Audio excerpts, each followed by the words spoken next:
네, 안녕하십니까. 오늘은 제 강의 다섯 번째 마지막 강의가 되겠습니다. 오늘은 참여불교, 우리 불교 깨달음의 사회화라고 이제 제목을 붙여본 거는요. 깨달음이라는 것이 되게 이제 개인적인 걸로 우리가 많이 보잖아요. 그런데 우리 인간은 자기 개인으로만 살 수가 없습니다. 이 사회 속에서 함께 존재하고 있는 거지요. 그래서 이 불교의 깨달음이라는 것을 나 혼자만 이제 누리고 나 혼자만 가지고 있다. 이거 안 돼요. 그 부처님도 만약에 부처님이 혼자 깨달으셔가지고 혼자만 그걸 누리고 가셨다. 그러면 이제 우리 불교에서는 그 벽지불이라 그럽니다마는 독박불 벽지불. 그런데 이제 그렇게 됐으면 만약에 불교가 이 세상에 오늘날 우리가 알 수도 없을 것이고요. 또 불교를 통해서 이 세상 사람들이 많은 것을 깨닫고 또 자기 마음도 다스리고 뭔가 착하게 살려고 하고 뭐 그런 이제 여러 가지 불교가 우리 인류 역사에 예, 많은 인류에게 그런 큰 영향을 끼쳤지 않습니까? 그러니까 이 깨달음을 나 혼자만 가지고 있으면 안 돼. 이거를 이제 이 사회 전체로 이게 좀 널리 펼치고 해야 되는데 어쨌든 일단 깨달음의 사회화라는 말을 써봤고요. 이 말씀은 사실은 그 전에 지금 얼마 전에 열반에 드셨습니다마는 소홍월주 큰 스님께서 조계종 총무원장도 하셨던 큰 스님께서 이제 주장하신 캐치프레이즈이기도 합니다. 깨달음의 사회화. 불교가 이제 한 개인의 깨달음에 거기에 멈춰서는 안 되고 그 불교를 불교적인 깨달음을 이제 사회화시켜야 된다. 이게 그큰 스님의 월주 큰 스님의 주장이셨어요.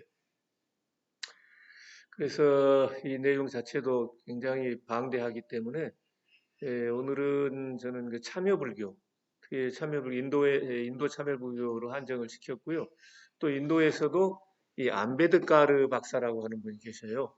암베드카르는 이제 스님은 아니셨어요.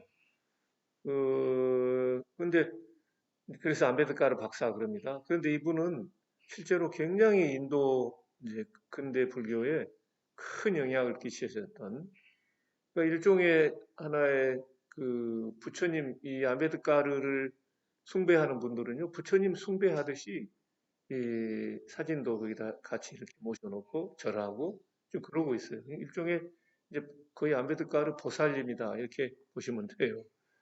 그런데 그게 이제 오늘날 이 불교를 특색을 이렇게 이제 사회화한다는 것은 일종의 사회적 참여 이런 개념도 포함되잖아요.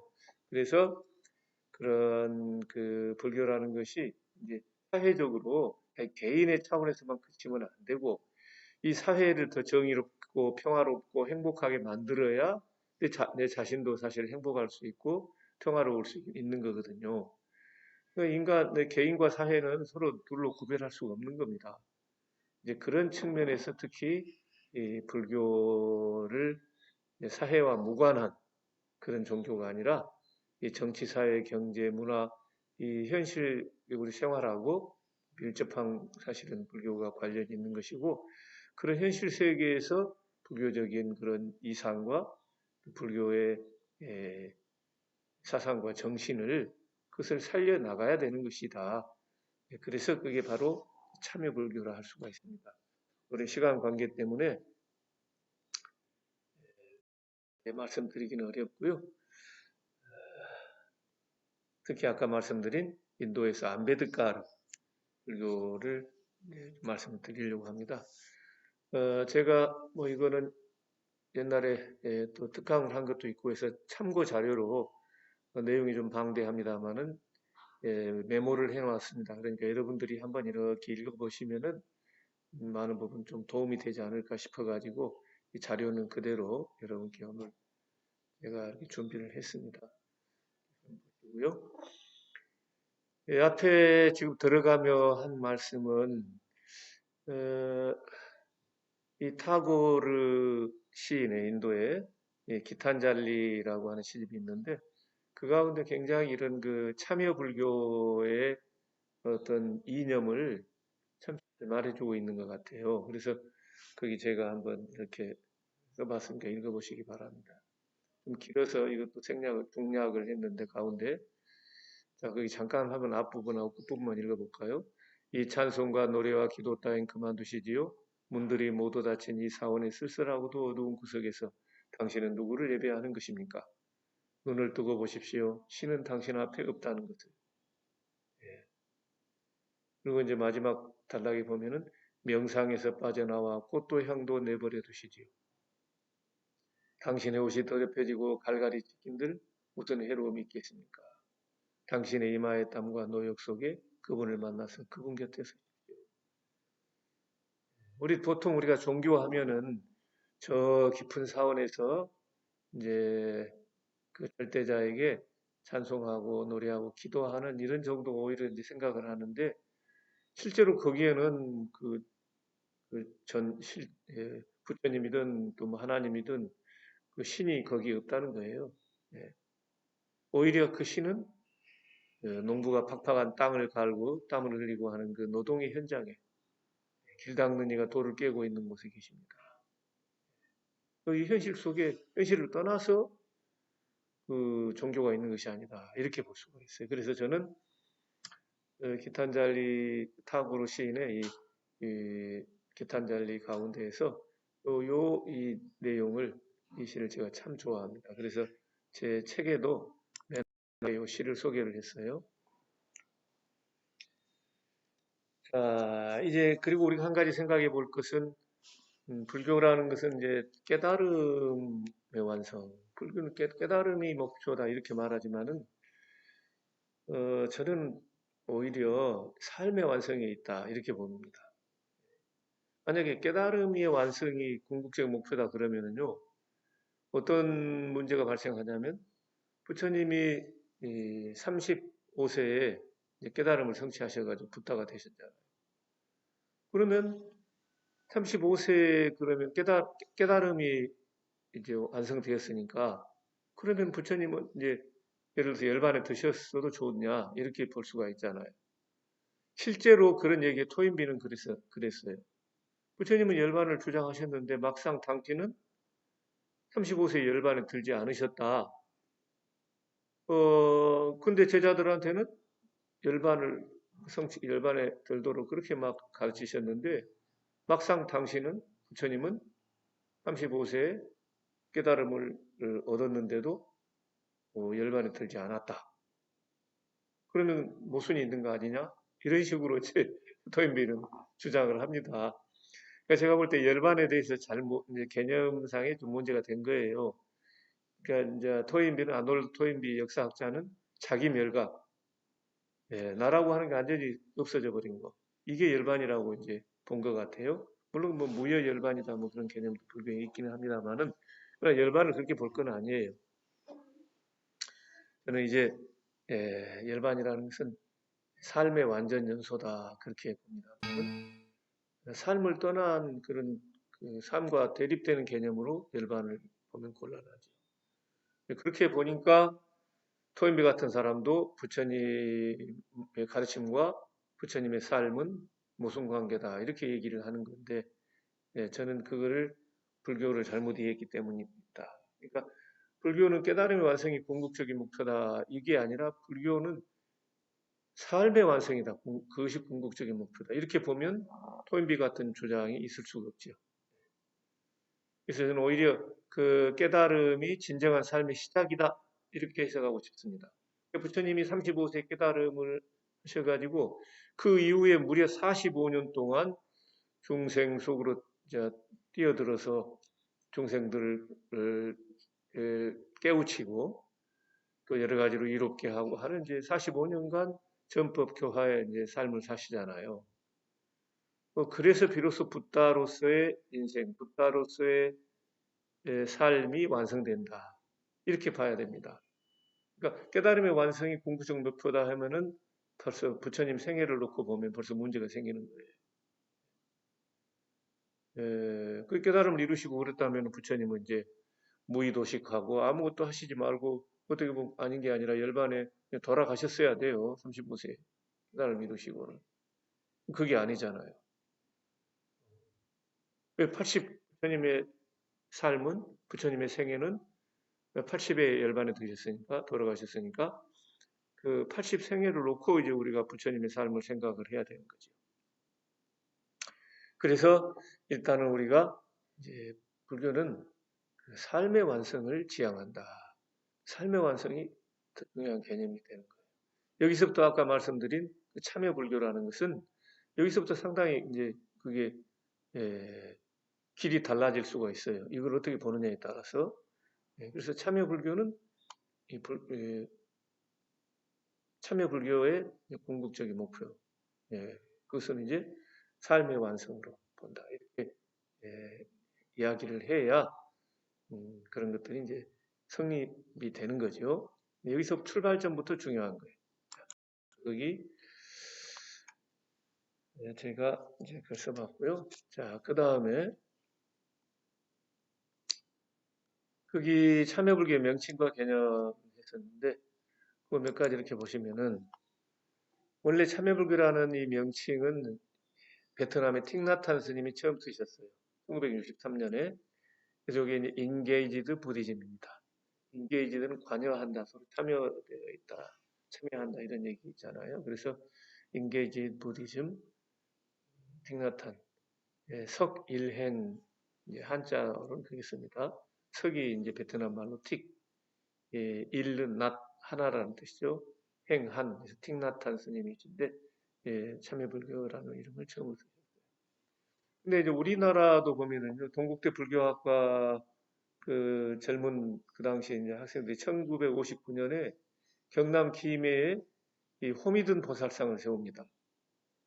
그게 이제 선진규 법사님이라고 계셨는데 얼마 전에 열반에 드셨지요. 돌아가셨죠. 근데 이제 그 이제 중심으로 해가지고 그때 젊은 불교 학도들이 이제 불교도 좀 뭔가 달라져야 된다. 그래서 이제 기본적으로 그때 호미 든 보살상을 조정을 해가지고 그게 이제 김해에 그게 이제 세웠었죠. 이제 이런 것도 한국에서 이제 시작된 그런 어, 참여 불교다 이렇게도 볼 수는 있을 거예요.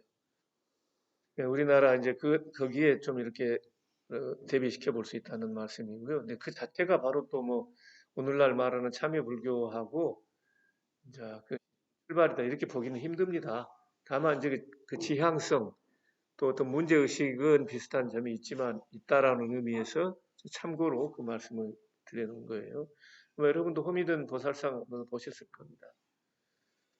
그 다음에 이제 우리 한국에서는 한때 또 민중불교다 이런 말을 썼습니다. 민중불교의 운동이 한때 이것도 참여불교 성격적으로 괴를 같이 한다. 대만에서는 이 참여불교를 인간불교다 이렇게 말하더라고요. 저도 거기 뭐 대만에서 뭐 세미나에 참석해 본 적이 있는데 그때 이제 이 인간불교 대만에서는 쓰고 중국에서는 인생불교다 이렇게도 말합니다. 일본에서는 이 어떤 분이 책을 썼는데 이름이 사회참가불교로 되어 있더라고요. 참여나 참가나 비슷한 개념인데 근데 참가라는 말은 또 조금 우리나라에서는 의미가 조금 다르지요. 참가는 그래서 조금 더 소극적인 것 같고요. 참여는 뭔가 좀 적극적인 그런 개념이어서 저는 이 참가 불교라는 말보다는 참여 불교. 제가 이분도 원래 인도 사람인가 돼요. 그래서 일본에 유학 와가지고 박사 썼는데 제가 참가 불교 이제 그때 이걸 저 박사학위 논문을 써가지고 책을 낼 줄 알았으면 참여 불교라고 해라 그랬을 텐데 나중에 보니까 이제 그분이 이걸 사회 참가 불교다 이렇게 썼더라고요. 그래서 이런 불교 이런 경향을 일컬어서 불교 해방 운동이다 이런 표현도 쓰고요. 또는 불교 행동주의다 이렇게도 말합니다. 또 어떤 분은 이제 액션 다르마, 액션은 행동이잖아요. 다른 말은 이제 불법이고 생활불교다, 실천불교다 이렇게도 이제 볼 수가 있습니다. 아까도 말씀드린 것처럼 참여불교는 기본적으로 예, 삶의 완성을 꾀한다. 삶의 완성에는 그 개인 완성과 사회 완성이라는 개념이 같이 포함된다고 보셔야 돼요. 그러니까 자기 개인적으로는 그런 아무런 깨달음이나 자기 완성이라고 하는 이런 것은 무시하고 그냥 사회 참여 이렇게만 한다.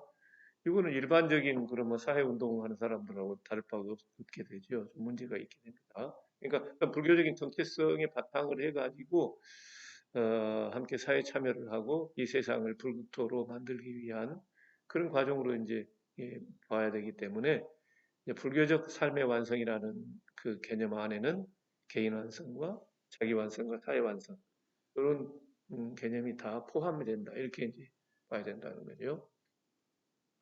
다른 말로 하면 이거는 이제 내면의 평화와 세계의 평화를 함께 지향한다. 이렇게 정리해 볼 수 있겠습니다. 자, 여기 참여불교의 배경 했는데 이거는 이제 학문적으로 조금 어렵습니다. 여러분들이 한번 이렇게 역사적 배경 문제는 이렇게 이제 읽어보시면 대략 이해가 되실 겁니다. 참여불교의 배경은 넘어가도록 하겠습니다. 자, 그 다음에 이제 경전적 배경. 아까도 말씀드렸는데, 많은 분들이 이제 불교를 얘기할 때, 불교는 그냥 개인 완성, 나 혼자 깨달으면 되는 거 아니냐? 이렇게 얘기하지만, 실제로 잘 살펴보면은 그렇지 않습니다. 불교가 기본적으로 경전의 가르침을 보면은 이 참여불교, 또 사회적 실천을 굉장히 강조하고 있다. 이렇게 볼 수 있어요. 자, 거기 첫 번째가 이제 부다의 탄생기라고 했었는데요. 자, 부처님이 탄생하실 때, 처음에 그 탄생의 즈음에서 읊으신, 말씀하신 개송이 바로 탄생기입니다. 여러분이 잘 아는 천상천하 유아독존, 그 다음에 삼계계고 아당한지 하는 말씀이 탄생기예요. 뭐 대개 이제 천상천하 유아독존 이렇게 알려져 있지만은 저는 그거보다도 오히려 삼계계고 아당한지다. 이게 더 중요하다고 봅니다. 부처님이 세상에 오신 것은 삼계계고 아당한지, 욕계석계 무색계 이 온 세상을 아당한지, 내가 마땅히 안지 편안하게 하리라. 삼계계고, 그러니까 결국은 우리가 연기법에서도 지난 시간에 말씀드린, 지난번에 말씀드린 연기법이 뭡니까? 모든 괴로움을 소멸하고자 하는 거였거든요. 또 연기법을 깨달아서 결국은 그 모든 고통의 속박에서 벗어날 수 있었다고 하는 게 부처님의 말씀입니다. 그러니까 부처님의 생애를 이 탄생기는 한마디로 압축했다 이렇게 볼 수 있는데 그게 결국은 뭐냐? 괴로움의 문제를 해결한 거예요. 삼계계고 이 온 세상이 고통으로 가득 찼다. 모두가 다 괴로움이다. 그래서 아당안지 내가 마땅히 편안하게 한다 이 말이에요. 고통의 문제를 해결한다. 그러니까 여기서 부처님 스스로의 이게 아니라 아까 삼계계고라고 그랬잖아요. 부처님 개인적인 고통의 문제만이 아니고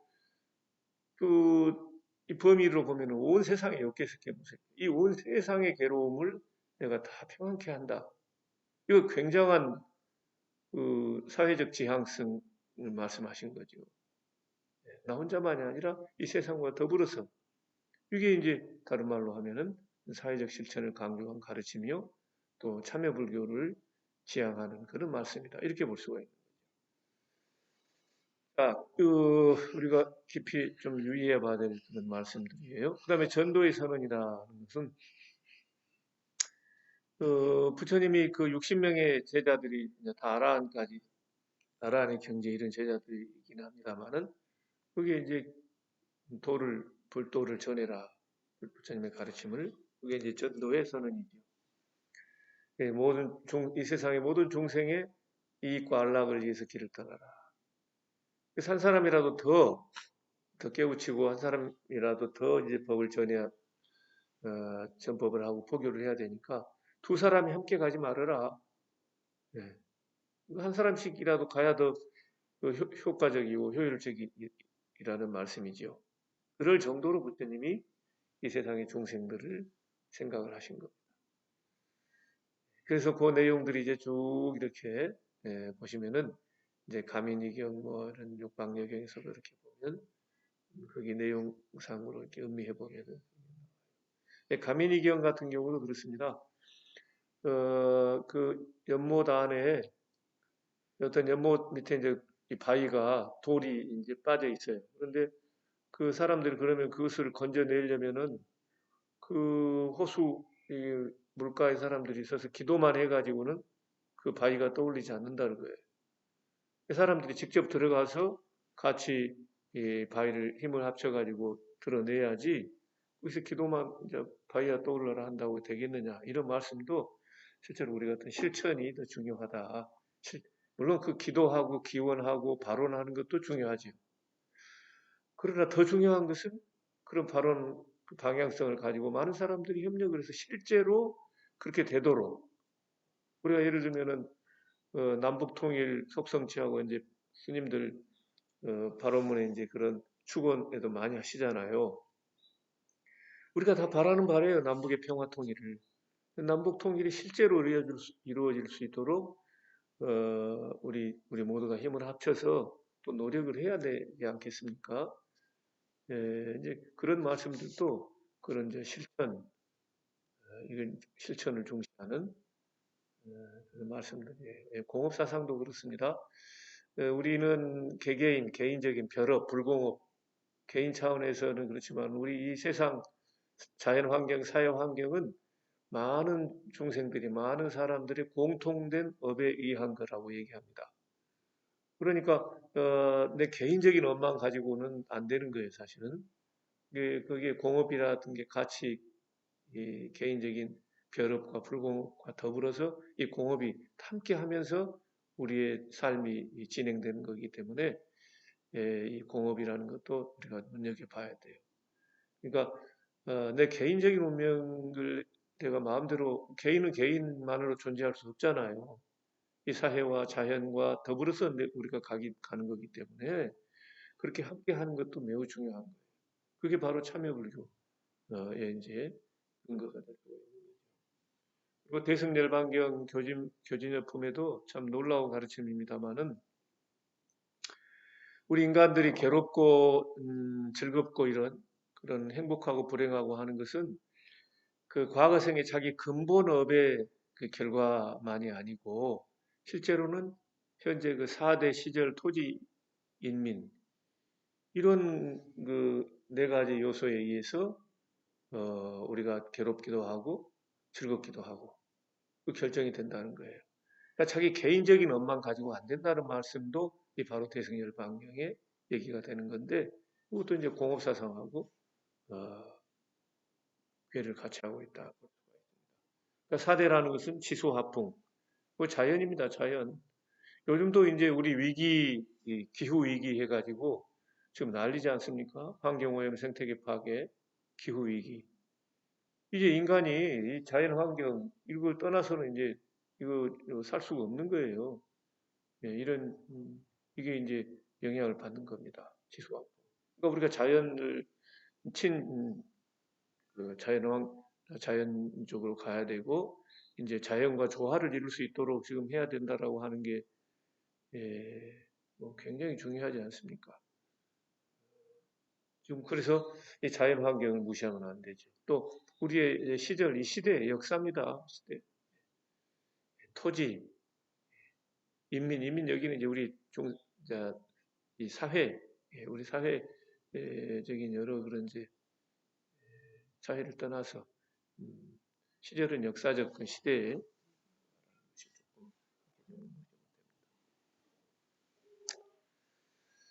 그래서 이런 말씀들이 바로 대승열반경에 나오는 가르침이에요. 그러니까 자기 개인적인 그 과거의 업만 가지고 또그 개인적인 업으로만 자기 운명이 결정되는 것은 아니다. 4대 시절 토지, 인민 이런 것들이 또 우리의 운명을 규정하는 원인들이기 때문에 이런 것들은 개인 차원으로 힘들잖아요. 우리가 더불어 함께 어떤 하나의 사회적인 이제 국가적인 차원, 요즘은 그야말로 지구적인 차원에서 이제 이런 일들이 함께 가야 되는 거잖아요. 이런 게 이제 그 보면은 또 참여 불교 조건이 된다 이렇게 볼 수가 있죠. 또 대승 불교에서는 불의 사상을 얘기하는데 뭐 특히 요마경 같은 데서는 아주 뭐 강력하게 얘기를 하고 있죠. 대승 불교 기본 개념이요. 우리가 이제 열반이라는 것은 생사를 떠나서 있는 게 아니에요. 대승이 굉장히 중요한 부분입니다.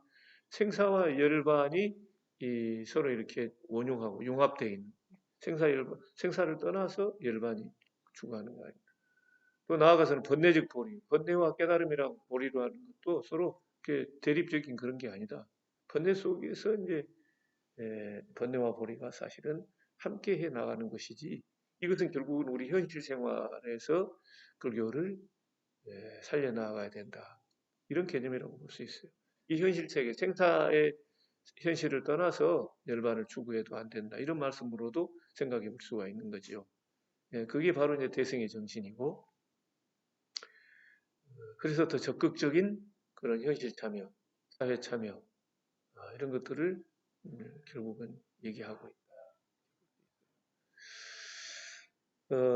또 이제 모든 불보살님들도 이제 그 이 중생들을 위해서 이 세상의 이제 불국토 실현을 위해서 화현한다고 이렇게 하지 않습니까? 하나님도 이 세상에 법화경에는 중생들을 위해서 놔두셨다 이렇게도 말하거든요. 그리고 틱나탄 스님이 언젠가 저희 한국에 오셨을 때 그 동국대학교 정가원 법당에서 저도 거기 있었습니다만 그때 그 정가원 법당에 특강을 하셨는데 그때 하신 말씀이 저는 지금도 잊혀지니가 않아요. 그때 무슨 말씀이셨냐면 그 말씀이 바로 미륵불은 개인으로서가 아니라 공동체를 통해 올 것이다.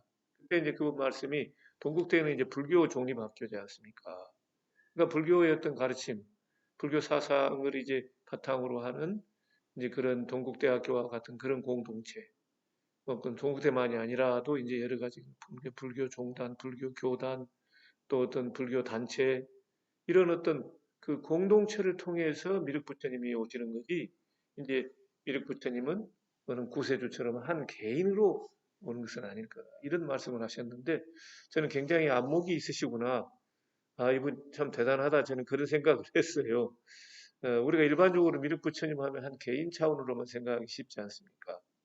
그런 말씀도 결국은 이렇게 보면은 예, 참여불교적인 그런 이제 가르침이라고 볼 수가 있고 아마 이런 어떤 그 당신 개인적인 철학이라고 할까 또 그런 소신 이런 것 때문에 아마 이분도 인게이지드 부디즘이라고 하는 말씀을 참여불교라고 하는 그런 명칭을 이분께서 내것인 게 아닌가 이제 그런 생각도 할 수가 있는 거예요.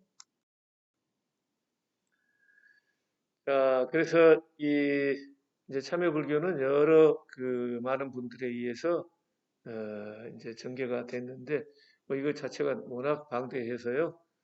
이렇게 보면 이제 오늘 그 두 번째 안베드카르 이번에 이제 말씀을 제가 좀 드리려고 하는 겁니다. 다른 거는 그냥 참고하시고요. 또 뭐 인터넷 검색도 그렇고 여러 책들도 있습니다. 참여불교에 그래서 한번 또 찾아보시면 될 것 같고요.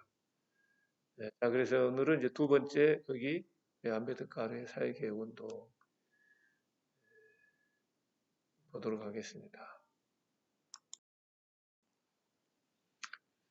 자, 우선 이 안베드카르라고 하는 분은 이제 아까도 말씀드렸지만은 인도의 불교가 거의 이제 멸망을 하고 이제 참 뭐 옛날부터 내려오는 불교 신도들이 얼마 안 돼요. 그런 와중에 불교 개종 운동을 해가지고 그래도 인도에서 뭔가 새로운 불교 운동을 이제 불교를 일으켰던 분이 바로 이 안베드카르라는 분입니다. 그래서 이제 요건 네오 부디스트 신불교도다 그래요. 안베드카르가 개종 운동을 해가지고 또 전통적인 불교라기보다는 이 안베드카르식 불교다 이렇게 볼 수가 있어요. 그래서 이제 신불교도 네오 부디스트다 이렇게 말합니다. 그러니까 약간의 이제 전통 불교하고 또 조금 다르기 때문에 문제점도 없을 수는 없지요. 그런 말씀들을 이따 드리기로 하겠습니다만은 이 안베드카르는 오늘날 인도 불교를 얘기할 때 빠질 수는 없는 그런 분이에요. 그러니까 전통적인 서가모니 부처님의 그런 영향보다도 그 현재 인도의 불교의 흐름은 이 안베드카르 박사의 불교, 이게 어떻게 보면은 상당히 그 부처님 가르침 못지않게 이번에 영향력이 크다, 이렇게 이제 봐야 됩니다. 물론 안베드카르 박사는 이제 그 서가모니 부처님하고 서로 대립되는 그런 뜻이 아니고, 기본적으로는 서가모니 부처님의 그 불교를 이제 가르침을 자기가 거기에 감화를 입고 그걸 공부하고, 그렇게 이제 불교도로서 이렇게 이제 하고 있지만, 약간 뭔가 이제 전통적으로 하는 거하고 약간의 차이가 이제 있어서 드리는 말씀이에요. 그러니까 안베드카르 박사가 불교가 아닌 게 아니에요.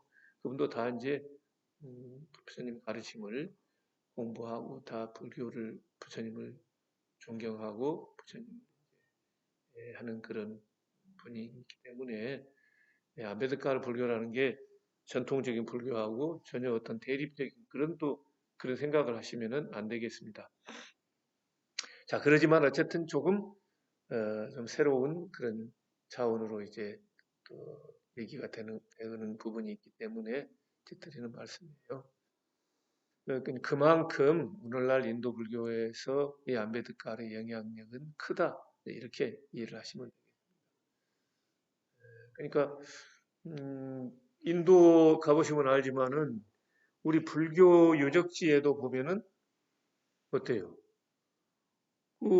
거기에는 이제 오히려 힌두교 그 앞에 저 이제 불교 이 석굴 사원 같은 데 가는데 입구에 힌두교 막 상들이 있고 그래요.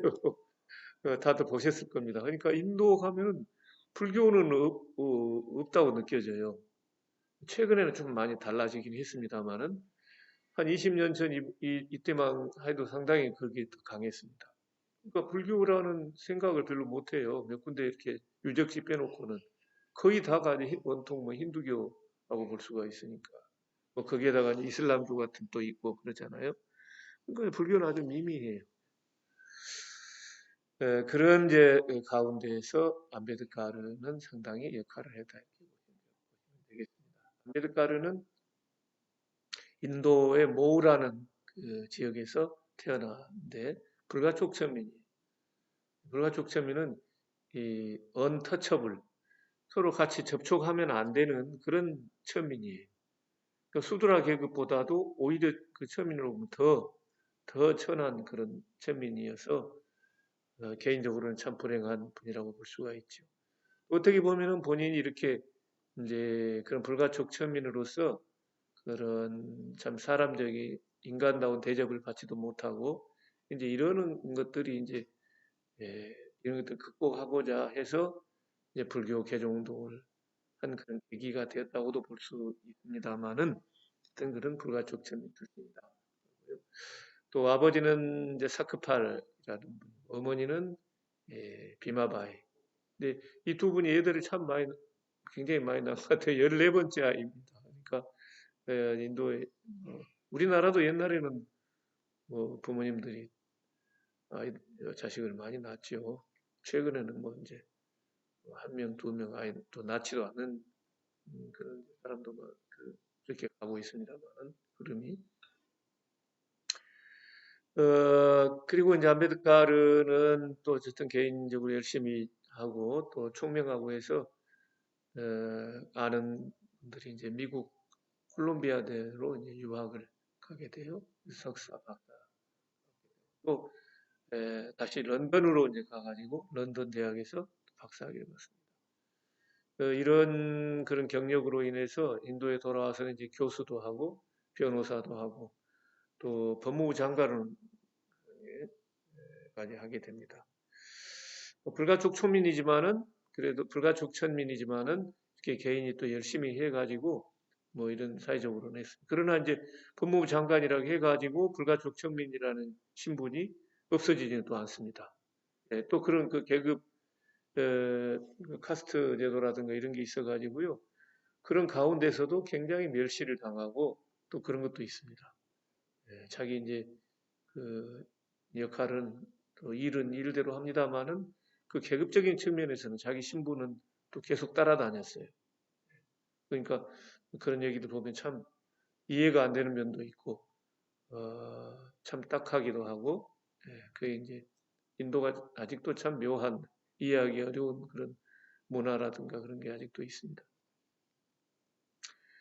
그리고 이제 불가촉 천민을 어떻게 그래서 불가촉 천민은 인간 이해하니까 이런 사람들을 어떻게 구해야 되느냐. 또 그것이 자기 연민이라고도 할 수 있고 자기도 이제 불가촉 천민 출신이기 때문에 이렇게 해야 되는데 그 방법이 뭐냐. 이게 가장 이제 효과적이라고 생각했던 게 불교로 개종 운동을 해요. 왜냐하면 불교는 기본적으로 모든 사람은 평등하다. 그런 평등 사상이잖아요. 그래서 이제 불교를 통해 가지고 불교 개종을 통해서 이 사람들을 뭔가 더 인간답게 살아갈 수 있는 계기를 만들어 보자. 1957년에 이제 일종의 유고집이죠. 1956년에 이제 생을 마감했기 때문에 부타와 그의 가르침이라는 책이 1년 후에 안베드카르 돌아가신 이후 1년 후에 부타와 그의 가르침이라고 하는 그런 책이 나옵니다. 자, 그 다음에 이제 안베드카르 박사는 어떤 이제 에, 불교 불교관을 가지고 있었느냐? 종교는 개별적인 인간의 구원에 대한 문제가 아니라 사회적 유기체 전체의 구원에 대한 문제이다.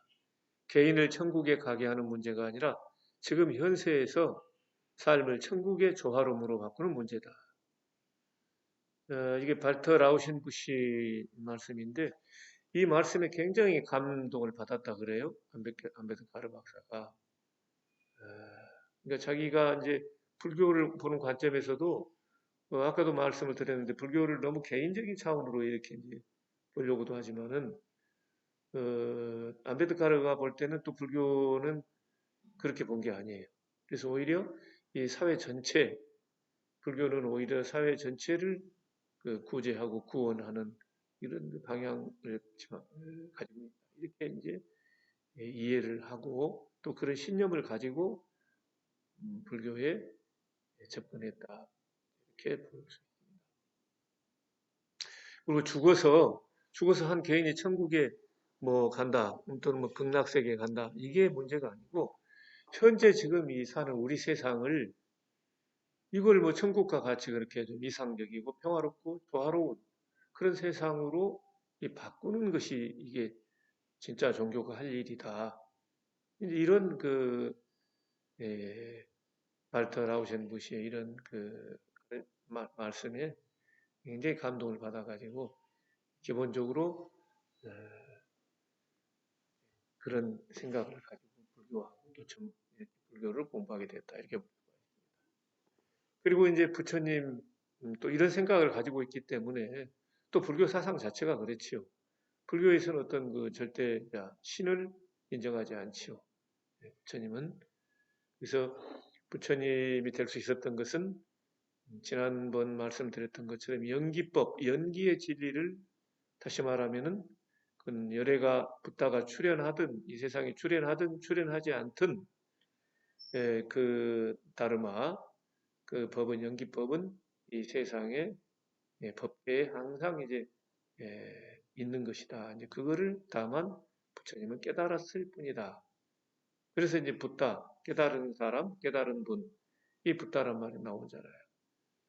뭐 진리를 뭐 이 세상을 창조하고 진리를 특히 뭐가 만들어내고 이게 아니에요. 그냥 보편적인 이 세상의 법이 자연한 이 법을 부처님은 깨달으셨다. 있는 그대로의 진실을 진리를 깨달으신 분이다. 그래서 기본적으로 이제 부처님도 우리가 많은 사람들이 또 불교를 잘 모르는 분은 부처님을 신으로 생각하는 그래서 불교 저도 어렸을 때 경험이 있습니다만은 제가 이제 지방에서 불교 학생회 활동을 하고 그랬는데요.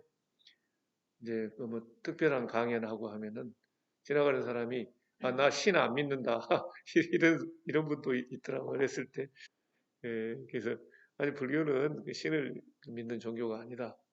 깨닫는 종교다. 이제 그렇게 얘기하고 그랬을 때 기억이 납니다만은 불교는 기본적으로 인간 붓다 그러기 때문에 부처님은 신이 아니고 인간이지요.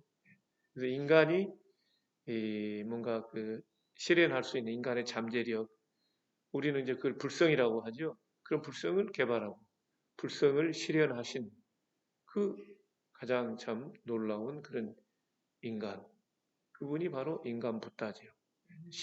신이 아니다 이런 얘기입니다.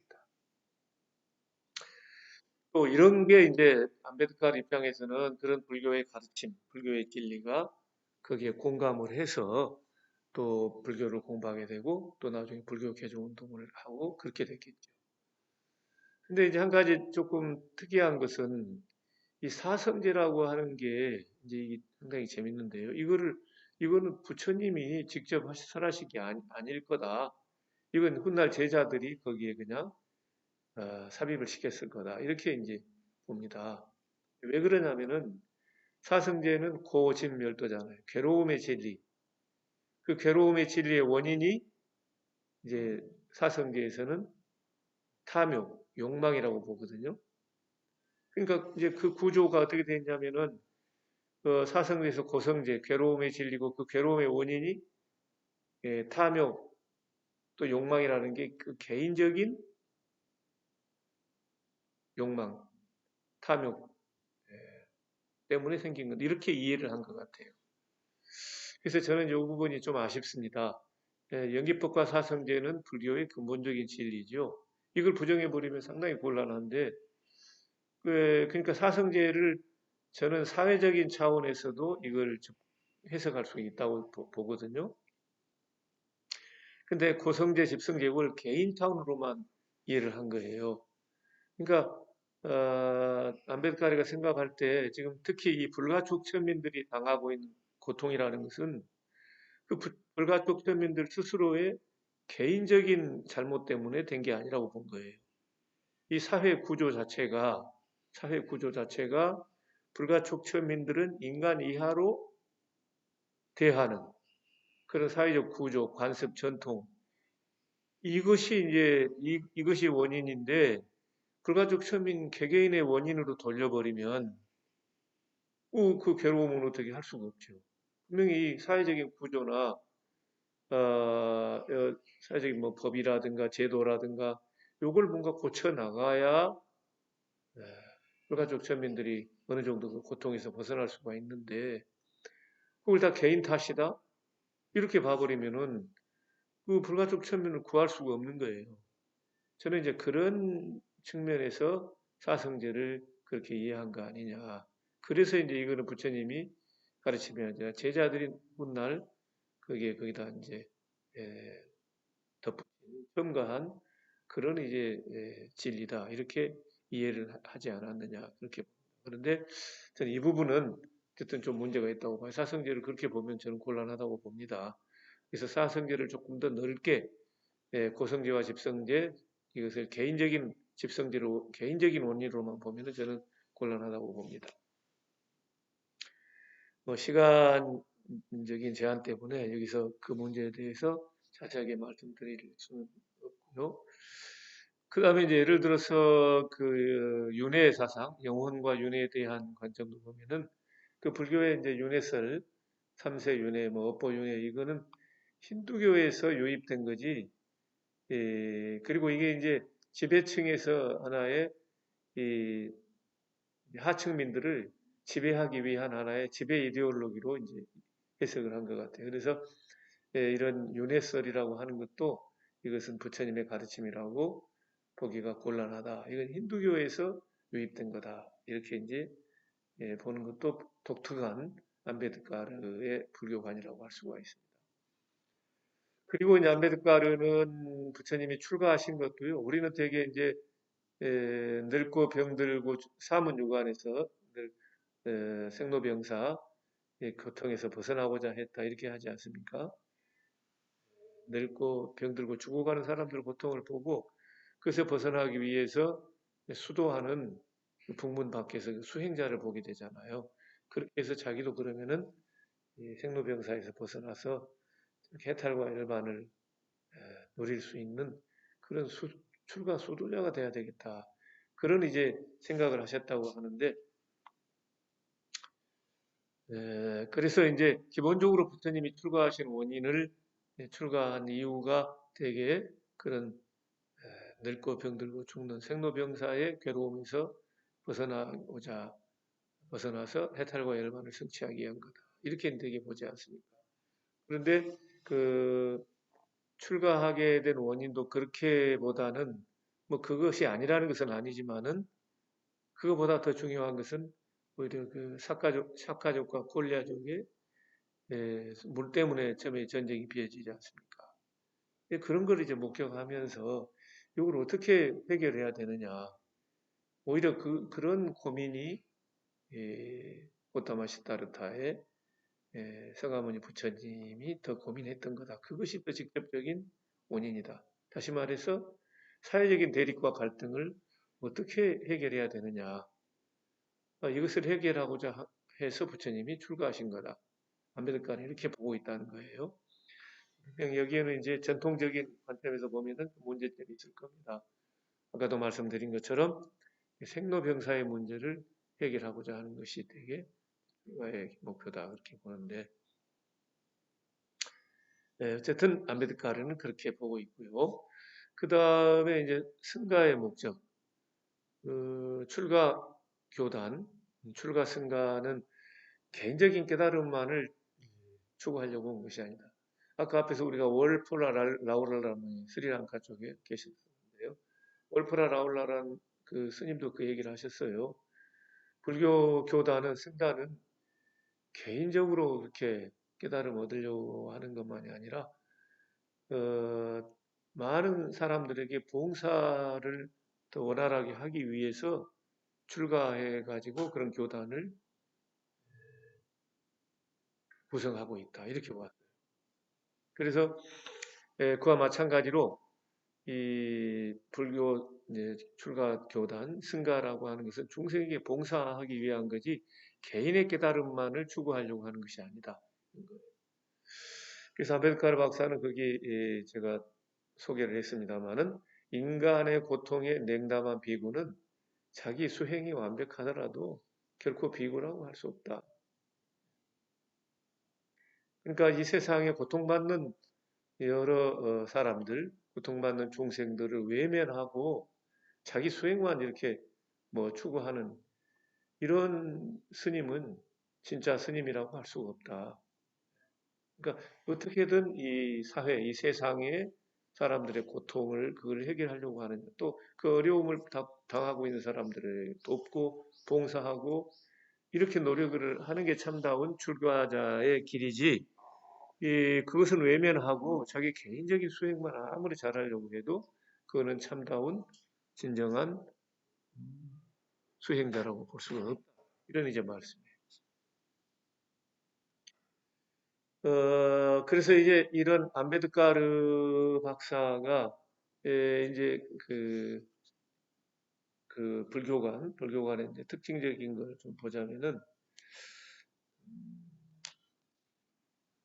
거기 제가 좀 정리를 했는데 열린 경전관, 과학적 접근, 사회적인 정의 지향 이렇게 있는데 그러니까 불교 경전을 이제 경전 그 자체로서 그냥 그대로 말씀을 이해하려고 한다든가 그뭐 불교 근본주의라고도 할 수가 있겠지요. 그러니까 이제 이게 딱 문을 닫아놓고 경전은 말씀이니까 경전에서 이렇게 말씀한 거니까 이게 진리야 이렇게 보는 게 좀 곤란하다. 좀 더 문을 열어놓고 그 전후 맥락이라든가 그 말씀에 담겨 있는 또는 그 행간의 의미를 우리가 놓고 이제 그것을 때로는 비판적으로 보기도 하고 또 비교 이렇게 검토하기도 하고 이렇게 해서 거기에 담겨 있는 참 뜻을 우리가 이끌어내려고 해야지 경전의 말씀 그대로 고지고대로 다 처음부터 끝까지 그게 다 진리다 이렇게만 봐버리는 것은 좀 곤란하다. 그것을 조금 더 비판적으로 볼 수도 있고 또 조금 현대적으로 해석도 하고 이렇게 이제 보아야 한다 하는 그런 관점, 이거를 열린 경전관이다 이렇게 볼 수가 있죠. 그리고 불교 경전에서도 보면은 어떻게 보면은 조금 신비한 어떤 이런 얘기들도 나올 수가 있는데요. 뭐 그게 이제 비유, 은유일 수도 있고, 비유 차원에서 얘기가 또 할 수도 있고, 또는 문학적인 차원에서 또 그렇게 이제 좀 더 효과적으로 하기 위해서 부처님의 특히 생애라든가 부처님의 전기 이런 것들인데 보면은 좀 비현실적인 그런 내용들도 좀 나온다고 볼 수 있어요. 그런데 기본적으로 안베드카르 박사는 불교에 대해서 과학적으로 접근하려고 해요. 그래서 이제 이것은 그 아까 이제 미국에 유학도 가고 영국에 유학도 가고 했는데 뭐 이런 영향도 있는 것 같습니다. 그런 데서도 이제 그 현대 사회에 보면은 그런 과학이라고 하는 게 상당히 기준이 되고 하기 때문에 그래서 과학을 무시하고 그런 비과학적인 그런 이해보다는 그러니까 불교도 이제 과학적으로 좀 접근을 해야 된다. 그런 차원에서 그게 특징이다 이렇게 볼 수가 있겠습니다. 아메리카노 불교의 특징으로서 과학적 접근을 있었습니다. 그다음에 이제 뭐 더욱더 중요한 것은 이 사회적 정의 지향. 아까도 말씀드렸죠. 기본적으로 안베드카르의 삶은 생애는 이 불가촉천민들의 문제에 있어요. 불가촉천민들을 어떻게 구할 것인가. 이거 너무 억울하다 이거지요. 그 불가촉천민들 개개인의 잘못이 아니라 이 사회의 그런 카스트 제도의 계급 제도의 그런 그 잘못된 세계관 이런 것 때문에 그런 불이익을 받고 인간 이하의 삶을 살아가고 있는데 그러려면은 그게 이 사회적 정의가 실현돼야 된다. 그렇지 않고는 아무리 불가촉천민 개개인이 노력을 해도 그것을 극복할 수가 없다 이런 거예요. 그래서 무엇보다도 그 사회적 부조리, 구조적인 모순 이런 것들을 해결해야 된다라고 이제 본 거죠. 그래서 그런 면에 본다면은 이 사회적 정의 실현을 무엇보다도 중요하게 생각을 했다. 이렇게 볼 수가 있습니다. 이 안베드카르 불교관의 이제 문제점으로 보자면은 아까도 잠깐 말씀을 올렸습니다만은 자의적 해석. 그러니까 사성제 같은 경우도 그렇지 않습니까? 부처님이 이제 그렇게 곧 괴로움의 문제를 개인적인 원인으로만 돌려버리는 것은 좀 문제가 있다라고 해서 좀 더 객관적으로 볼 필요도 있는데 너무 이제 자의적으로 해석을 해가지고 사성제는 부처님 열반 이후에 제자들이 거기에다 이제 덧붙인 거다 이런 식으로 이제 자의적인 해석을 해버리는 거 이런 게 이제 그 문제점이라고 볼 수 있어요. 또 어떤 데 가보면은 원전의 그 원전을 무시하면 안 되는데 부처님 그 원전의 말씀들을 다 왜곡하는 경우도 있더라고요. 이거 좀 문제가 되고요. 그 다음에 역시 종교는 아까 이제 생로병사의 문제라든가 우리 죽음의 문제라든가 이게 상당히 중요하거든요. 그래서 그게 종교라는 게 필요한 것도 죽음의 문제, 결국은 죽음의 문제를 어떻게 우리가 해결할 것이냐.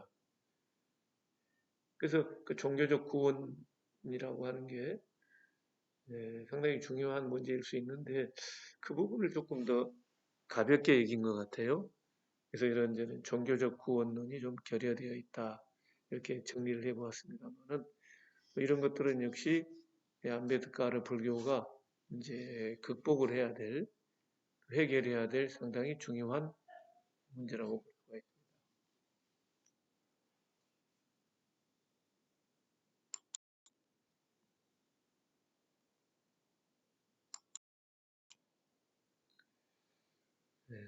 자, 이제 그러면은 이 안베드카르 박사가 실제로 이제 어떻게 그런 사회 개혁 운동을 전개했느냐 그런 부분들을 조금 보겠습니다. 자, 먼저 아까도 말씀드렸지만은 암베드카르 박사는 불가촉 처민으로서 인간 이하의 대접을 받고 어렸을 때부터 자랍니다. 또 사회적인 지위를 얻고 했지만 자기가 불가촉 처민이라는 신분 때문에 여러 가지 어려움을 겪고 그런 것을 볼 수가 있습니다.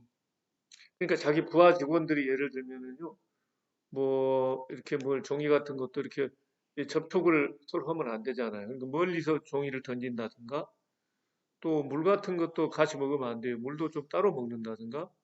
뭐 사무실에서 실제로 그런 일이 벌어져요. 우리는 이해가 안 가지 않습니까? 예. 근데 그게 이제 인도의 현실입니다. 그러니까 일단 불가촉 천민은 그 같은 동등한 인간으로 취급을 안 하고 대접을 안 하는 그러니까 본인도 그렇게 했는데 변호사도 하고 법무부 장관도 그런데 다른 그렇지도 못한 어렵게 사는 불가촉 천민들이야 말할 게 없겠죠. 그래서 이제 본인도 그랬지만은 자기 주변에 불가촉 천민 또 인도 이 불가촉 천민들을 어떻게 예, 구할 것인가 이게 이제 기본이 됩니다. 그런 이제 달리트들 불가촉 천민들의 상당히 그렇게 연민을 가졌던 것 같아요. 그 이제 이런 이제 연설을 하게 되는데 그런 연설을 하지. 여러분의 얼굴에 담겨 있는 비참한 표정을 볼 때마다 그리고 여러분의 슬픈 목소리를 들을 때마다 나의 가슴은 찢어집니다. 뭐 너무 이제 인간 이하로서 살아가니까 본인들도 아예 포기를 하고 당당하게 더 노력을 해야 되는데 그런 걸 보면 이제 얼마나 마음이 아팠겠습니까? 아예 뭐 좀 노력이라도 하고 하면 좋은데 이제 그런 아예 포기 상태에서 그걸 오히려 불가촉 처민으로서 그렇게 대접받는 게 운명이라고 생각을 하고 뭐 이런 이제 그 흐름이 있기 때문에 정말 마음이 아팠겠죠. 그런 연설을 조금 전에 말씀드린 거기 제가 인용한 그런 내용. 그래서 이제 드디어 이래서는 안 되겠다 싶어 가지고 이제 이것을 우리가 계획하지 않으면 안 된다. 뭐 이것은 개인이 혼자 뭐 요즘처럼 1인 시위를 한다든가 이것만 가지고는 안 됩니다. 그래서 이제 여러 사람이 함께 이런 것을 좀 개선하기 위해서 행동하고 실천해야 되는데 그게 이제 1927년에 제1차 마하드 대회라는 거예요. 그래서 마하드 시의 도시의 초다르 저수지까지 약 1만여 명이 행진을 합니다. 그래서 이제 물을 떠마시고 그러니까 아까도 말씀드린 것처럼 일반인들이 먹는 물도 함부로 이렇게 같이 먹으면 안 돼요. 예. 그래서 이 저수지 이 물도 이제 불가촉 천민들은 이게 이제 먹을 수가 없도록 하는 그런. 그래서 저 이제 저수지 아래에 뭐 이렇게 가가지고 따로 마시는 이런 거예요. 물도. 그래서 이제 저수지까지 가가지고 하고 이제 거기 가서 이 불가촉 천민들이 그 물도 먹고 하니까 이제 그 이제 상위 카스트에 있는 이 사람들이 가만히 있겠습니까? 그래서 이제 여기 주민들이 이 1만여 명 행진하는 사람들 폭행도 하고 그래요. 근데 거기에 이제 어쨌든 기본적으로 암베드카르 박사는 이제 폭력을 반대하기 때문에 불교 평등 사상이나 또는 불교의 평화 사상 그런 비폭력 아힘사 하는 그런 이제 또 그걸 존중하고 그런 믿음이 있었기 때문에 폭력으로 이제 해서는 안 된다. 이런 또 생각을 확실히 가지고 계셔서 그 행진에 참여한 불가촉 천민들에게 절대 폭력으로 대하지는 말아라. 이렇게 이제 얘기를 해서 거기에서 이제 큰 그런 불창사는 없었습니다만은 이게 이제 제1차 마하드 대회입니다. 한 1만여 명이 이렇게 함께 행진을 했다는 그 자체가 사실은 매우 그 획기적이고 놀라운 일이었죠. 이제 조금 더 나아가죠. 제2차 마하드 대회 때는 그날 이제 2차 12월에 그러니까 1927년 3월에 제1차 대회가 있었고 1927년 12월 달에 이제 2차 마하드 대회가 여기서는 계급 차별의 상징인 만우급전을 불태웁니다. 만우급전에 보면은 이렇게 이제 그 하위 계급들 그러니까 이제 뭡니까? 수드라 계급들은 정말 이게 차별을 당해요. 그런 것을 법전에서 그것을 명문화시켜 놓고 있습니다. 그러니까 법전에서 사람 차별을 그렇게 정당화시키고 있는 거예요. 그러니까 이런 법전은 법전이 아니다. 그래서 이제 만우법전 같은 걸 불태우는 거죠. 특히 전통적으로 이제 내가 이런 것들을 그래서 이제 거룩한 이거를 어, 그러니까 폭력을 막 행사하고 뭐 이게 이제 목표하는 바가 아니었기 때문에 안베드카르는 어쨌든 간에 그 우리 요즘 자비로운 분노란 말도 씁니다만은 거룩한 불만이다. 그게 이제 정의로운 그 정의가 이 세상에 실현되어야 된다. 이런 차원에서 얘기를 한 거지. 어쨌든 상위 계층들을 막 사람들에게 뭘 해코지를 하고 그게 보복을 하고 뭐 그런 것은 아니었다고 볼 수가 있죠. 그렇기 때문에 이제 거룩한 불만이다, 거룩한 분노다 이런 이제 에, 것을 강조한 겁니다. 메드카르가. 자 여기서 좀 더 나아가지고 이제 1930년에 칼라람 사원 출입 권리 쟁취 집회 이 15,000명이 참여해가지고요. 그러니까 이제 이런 사원에도 불가촉천민은 그 들어갈 수가 없습니다. 그러니까 심지어 불가촉천민들은요. 전에 저거 책을 읽었는데 여기 허리춤에다가 빗자루를 들고 다녀요. 자기들이 이렇게 걸어 다니면은 그것을 이게 오염이 되니까 자기 빗자루로 그것을 이렇게 또 지우고 다니는 뭐 그런 얘기들도 제가 봤어요.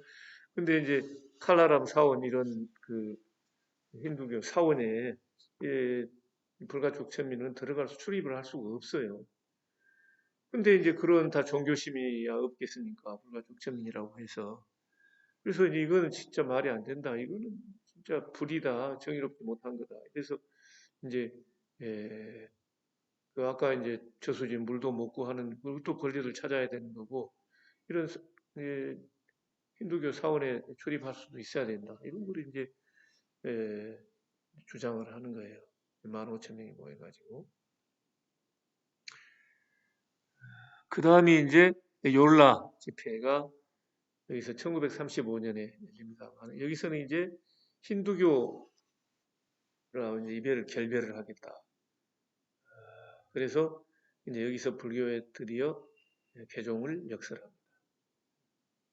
그래서 그 인용문을 읽어보면은 자존심을 얻고 싶다면 개종하십시오. 협동할 수 있는 사회를 만들고 싶다면 개종하십시오. 개종합니다.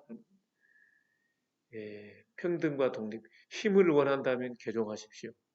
행복하게 살 수 있는 세상을 만들고 싶다면 개종하십시오. 되게 이제 뭐 힌두교 도도 이제 믿고 하니까 근데 힌두교도 제대로 못 믿잖아요. 사원에 들어갈 수도 없고 이제 그래서 이제는 그렇지만은 불교로 이제 개종을 하자 이런 얘기입니다. 불교에서는 그 인간 평등 그런 계급 차별 이거 계급 차별을 이제 그걸 반대하고 인간 평등을 역설하기 때문에 이제 불교로 개종을 해야 된다. 그런 이제 그런 얘기죠. 거기 뭐 이제 간디인데 사실 이 간디 이 마하트마 간디 인도의 참 성인으로 추앙을 받고 있습니다만은 이 간디와 안베드카르도 서로 접촉이 있었습니다. 서로 뭐 돕기도 하고 그러는데 기본적으로 이 간디는 그렇지만은 카스트 제도라고 하는 그게 순기능이 있다고 본 거예요. 그래서 이 불가촉 제도하고 간디는 카스트 제도하고 그건 좀 관계가 없는 것이다. 좀 별도의 차원에서 봐야 된다. 이런 거 있고 거기에 반면 안베드카르는 기본적으로 이런 불가촉 제도, 이 천민들이 이 문제는 카스트 제도가 근본이 되고 있다. 그러니까 이런 카스트 제도를 없애야 된다 하는 게 이제 안베드커의 입장이었어요. 그런 점에서는 간디하고 상당히 근본적인 차이가 있었던 거죠. 그래서 이제 안베드카르는 또 그 시민 교육회 이런 것을 결정도 하고요. 그 다음에 이제 불교 사상이나 이런 것을 또 교육을 시키고 해야 되니까 그 시타르타 대학, 범베이의 시타르타 대학을 세우고 또 아운가바드에서는 이제 밀린다 대학을 이렇게 일종의 이제 불교 그 정신을 바탕으로 하는 대학을 설립을 해서 불교도 더 이렇게 알리고 또 불교 정신을 바탕으로 해서 그 새로운 정의로운 그런 모든 카스트 제도, 계급 제도가 사라진 그런 새로운 세상을 우리가 만들어 간다라고 하는 그런 이제 교육 이념을 가지고 하는 이런 교육기관을 설립하게 되는 거죠. 그 다음에 이제 이 불교로 개종하게 되는 그런 좀 과정들이 있어서 잠깐 살펴보면은요. 1907년 대학 입학 시험 합격 축하연에서 이 켈루스카라고 하는 교장 선생님이 이제 선물한 고타마 부타의 생애, 요거는 마라티어로 쓰여진 그런 책이었다고 합니다. 이 책을 선물 받아가지고 이제 불교와 인연을 또 맺게 되고요. 1940년에는 불가촉 천민의 기원에 대한 새로운 주장. 이제 불가촉 천민이라는 것은 뭐 옛날부터 원래 그렇게 뭐 내려와 가지고 천민 이런 게 이제 전통적으로 한 것이 아니고 원래 그 기원이라는 것은 기원 후 4세기경에 인도 그 바라문교, 인도 힌두교하고 불교가 서로 분쟁을 하면서 불교가 이제 거기 패배를 하게 돼 가지고 그로 인해서 이제 불교도들이 불가촉 천민이 되었다 이렇게 보는 거예요. 또 그러니까 이제 다시 불교를 되살려야 되고 또 거기에 이제 그 만회를 하기 위해서는 또 불가촉 천민의 신분을 벗어나야 되는 거죠. 불교를 또 통해서 그래야 된다. 그러니까 불가촉 천민이 원래 있었던 것이 아니고 그런 브라몬교와 불교가 이제 분쟁하는 가운데 불교가 패배했기 때문에 그 불교도들이 불가촉 천민이 된 것이다. 그러니까 우리 불가촉 천민의 뿌리는 불교다 이렇게도 볼 수 있죠. 그래서 우리는 근데 이제 그걸 모르고 바라문교, 힌두교에 이렇게 남아 있으면 안 된다. 다시 우리가 불교를 찾아야 된다. 다시 불교로 개종을 해야 된다. 이렇게 이제 되는 거죠. 그래서 좀 독특한 주장이라고 할 수가 있습니다.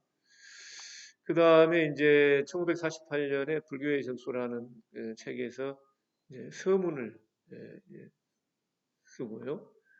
1950년에는 스리랑카 WFP에 참석을 하고 또 여러 이제 잡지에 원고도 쓰고 뭐 연설도 하고 여러 가지 이제 많은 사회 활동을 또 국제적으로도 많이 활동을 하게 됩니다. 그러면서 이제 인도 불교인 협회를 창설해 가지고 불교인들의 그 화합과 또 단결과 이런 것을 도모하고 인도 이제 불교인 협회 1954년에는 미얀마 양곤에서 이제 그런 회의에 또 참석도 하고 하는 활발한 이제 불교 활동을 펼쳤단 말이에요. 그래가지고 이제 1956년에 아까도 잠깐 말씀드렸습니다만은 나그푸르 야외에서 불교 개종식을 개최를 합니다. 그래서 그때는 약 38만여 명의 불가촉 천민이 참석을 하게 되고요. 또 그런 이제 새로운 불교도로서 네오 부디스트 신불교도로서 22가지 그런 서약을 우리 뭐 5개 뭐 10개 얘기도 하고 그러는데 그와 비슷한 성격이에요. 우리가 지켜야 될 거 이런 이제 22가지 서약을 낭송도 하고요. 그래서 그 다음 날 이제 안베드카를 추종하는 그 불가족 천민들이 뭐 이게 뭐 정확한 숫자는 아니니까요. 되게 50만에서 100만 명 정도 그렇게 불교로 개종을 해서 불교에 귀의하게 된다. 우리도 뭐 보면 시위하면은 경찰 이제 추산하는 거하고 그 대회를 주최한 사람들 얘기하는 건 상당한 차이가 있지 않습니까? 그래서 제가 볼 때는 약 50만에서 적게는 많이 보면 100만 명 정도가 불교로 개종을 하게 됐다. 근데 사실은 안베드카르가 처음부터 곧바로 이제 불교로 그 개종을 해야 되겠다가 아니라 고민을 좀 했던 것 같아요. 이 불가촉 천민들을 그 구하기 위해서는 이 종교를 이제 활용하고 종교를 이용하는 게 좋은데 다시 말하면 그 개종을 해야 되는데 어느 종교로 개종을 할 것인가 이런 고민을 좀 했던 것 같습니다. 근데 이제 그 뭐 문헌에 보면은 그 책에 보면 이슬람교의 이제 문제는 뭐냐? 이슬람교는 여성 차별 많이 심하다고 그래요. 요즘 뭐 아프가니스탄 그 탈레반들 보면은 놀랍지 않습니까? 뭐 여성을 그렇게까지 뭐 이거는 뭐 사람 취급을 안 하니까요. 이슬람교 전통이 대체적으로 보면 여성 차별을 하고 또 배타적 폭력성이 있고 이것은 좀 곤란하지 않느냐. 불교는 완전 불가촉 천민은 그런 이런 차별과 또 폭력 이것을 극복하고자 하는 건데 이건 좀 곤란하다 본 거죠. 그러니까 이슬람교로 개종을 할 수가 없습니다.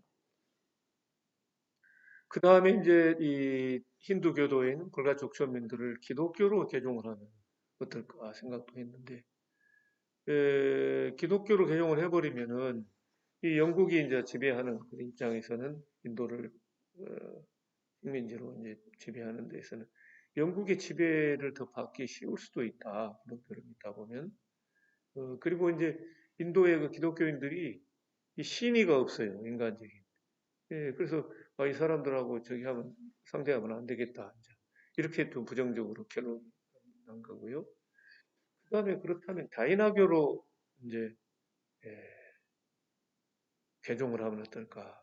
사실 자인화교하고 불교는 비슷한 점들이 많이 있거든요. 지난 시간 강의에서도 말씀드렸죠.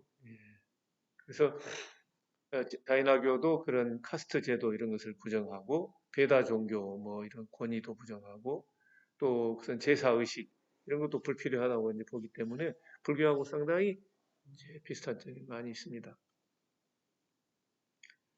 근데 이제 이 자인학의 특징 중에 하나는 보면은 이 불살생을 아주 극단적으로 고집을 해요. 그러니까 예를 들면은 우리 이 공기 중에는 미생물들이 있다고 그래요. 그래서 그것을 숨을 쉬면은 미생물들이 들어와 가지고 다 질식사를 하고 죽게도 해서 그 미생물들도 이제 이제 보호해야 된다고 죽이면 살생이 되니까. 근데 아임사는 그 살생하면 안 되는 거잖아요. 불살생이잖아요. 그래서 자이나 교도들은 대부분 이 마스크를 쓰고 그렇답니다. 요즘 우리는 이제 코로나 때문에 마스크를 쓰지만은 그 사람들은 이 공기 중에 이 생물들을 이제 보호하기 위해서 죽이지 않기 위해서 마스크를 쓰는 거고요. 그런 극단적인 게 있어요. 그래서 이 자이나 교도들은 농사를 지으면 또 생물들을 많이 죽이잖아요. 그러니까 농사 짓는 사람이 거의 없어요. 옛날부터. 그래서 자이나교는 대부분 이제 이 상업 장사를 한다든가 이렇게 해가지고 이 자이나교도들이 그 장사에 수완이 있어가지고 부자들이 많답니다. 상업에 종사하고 전통이 있어가지고 그래서 이 다이나교들은 농사도 안 지을 정도로 뭔가 이제 좀 편견이라고 할까? 이 불살생 이런 것들을 너무 이제 고집을 하니까 여러 가지 많은 문제점이 이제 불가촉 전민들이 살아가는데 문제점이 있을 수도 있겠죠. 그래서 농사도 예를 들면 뭐 안 짓고 한다면 어떻게 되겠어요? 많은 어려움이 있겠죠. 뭐 자인화교에서는 또 뭐 그렇잖아요. 뭐 이제 이 자인화교 수행자들은 그 무소유라는 계율이 있어요. 그러니까 이제 돈 뭐 재산 이런 것도 해서는 안 되지만 예를 들어서 우리가 옷을 입는 것도 일종의 소유잖아요. 그러니까 옷도 걸치면 안 된다. 무소유 계율을 지키려면. 그래서 지금도 자인학교 수행자들은 완전히 발가벗고 다니잖아요. 거기는 뭐 이제 여성들도 하나의 부끄러움도 없이 그게 이제 전통이 되니까 당연하다고 생각을 하고 그렇게 이제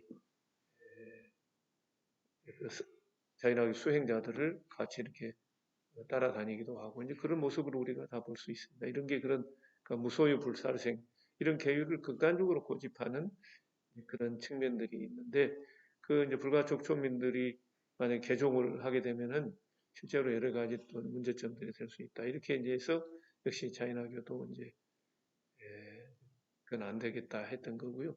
그 다음에 이제 시크교도 좀 생각을 했던 것 같아요.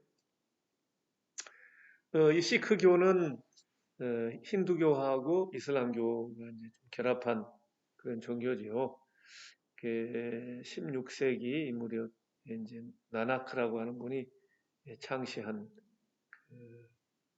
독특한 이제 인도의 종교인데 어쨌든 그거는 이제 주로 힌두교하고 이슬람 신비주의 이슬람교의 좀 특히 신비주의파는 그 이슬람하고 결합된 게 이제 시크교입니다. 우리도 보면은 그 이렇게 머리에 터번 같은 거죠. 또 수염을 길고 기본적으로 그런 그 시크교도들을 볼 수 있는데 근데 이제 여기서도 좋은 것은 그런 카스트 제도를 이제 반대하니까 여기는 이제 이슬람교 영향이 더 있겠죠. 그런데 실제로 보면은 개종 이전 카스트에 이제 영향을 어느 정도는 영향을 주고 있다는 거예요. 그러니까 이제 시크교도로 개종을 하게 되면 완전한 평등이 되는 게 아니라 개종하기 이전의 카스트가 어느 정도 거기에 영향력을 행사하게 된다. 완전한 그 평등의 그런 이제 생활을 할 수가 없다. 이제 그런 개념이에요. 그러니까 개종 이전의 카스트가 좀 따라다닌다. 이렇게 이제 봐야 되겠죠. 그래서 이슬람교도 아니고 기독교도 아니고 자이나교도 아니고 시크교도 아닌 이제 결국은 불교로 개종을 해야 되겠다. 그리고 아까 이제 불교도 그랬잖아요. 불가촉천민들이 원래 옛날에 불교도였다. 근데 옛날 그 힌두교한테 바라문교한테 져가지고 이제 불교를 그 그런 종교를 빼앗긴 거다 이렇게 본 거예요. 그래서 우리의 본래 종교를 되찾아야 된다 이런 것도 있고 어쨌든 우리는 불가촉천민의 신분에서 벗어나서 우리도 당당하게 하나의 인간으로서 그래도 이제 새로운 그런 삶을 개척해야 된다. 늘 슬퍼하고 늘 뭘 포기하고 이제 그렇게 하지 말아야 된다. 우리도 이제 불교도로서 당당하게 이제 앞으로 불가촉천민의 것을 벗어나서 당당한 인간으로 그 권리를 찾고 인간답게 살아야 된다. 그런 장으로 이제 열심히 하셨는데 하여튼 그해 결국은 어, 돌아가시게 됩니다. 그래서 그 다음에 아까 말씀드린 것처럼 1957년에 이제 그분의 책이 출판되고 아까 말씀드렸죠. 네, 볼수 있습니다. 어찌됐든 이 암베드카르는 인도 사회에서 이런 새로운 하나의 불교 개종 운동과 또 이제 이 불교는 결국은 이제 참여 불교라고 할 수 있어요. 그래서 사회적 정의를 실현해야 되고 단순하게 이제 한 개인의 깨달음보다도 이 사회에 그런 정의로운 사회를 만드는 그런 네, 참여 불교의 큰 흐름을 만들었다 이렇게 있습니다. 자, 그 다음에도 이제 보시면은 거기 이건 좀 중복이 됐네요.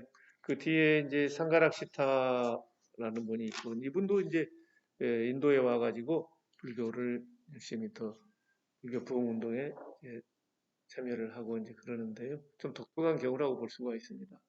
그래서 인도의 내에서도 지금 불교 그런 부흥 운동이라든가 불교 개정 운동 이게 전개되고 있는데 워낙에 이 힌두교의 기본적인 전통이 워낙 강력하다 보니까 그게 또 쉽게 잘 되지가 않는 것 같습니다. 우리 한국의 불교인들도 또 세계의 불교도들이 인도 불교에 좀 더 관심을 갖고 부처님의 참 모국인 그런 인도에서 불교가 다시 더 활짝 꽃필 수 있도록 우리 함께 더 노력을 하고 힘을 모아야 되지 않을까 하는 생각입니다. 예, 그동안 수고 많으셨습니다. 모든 강의를 저는 여기서 줄이도록 하겠습니다. 감사합니다.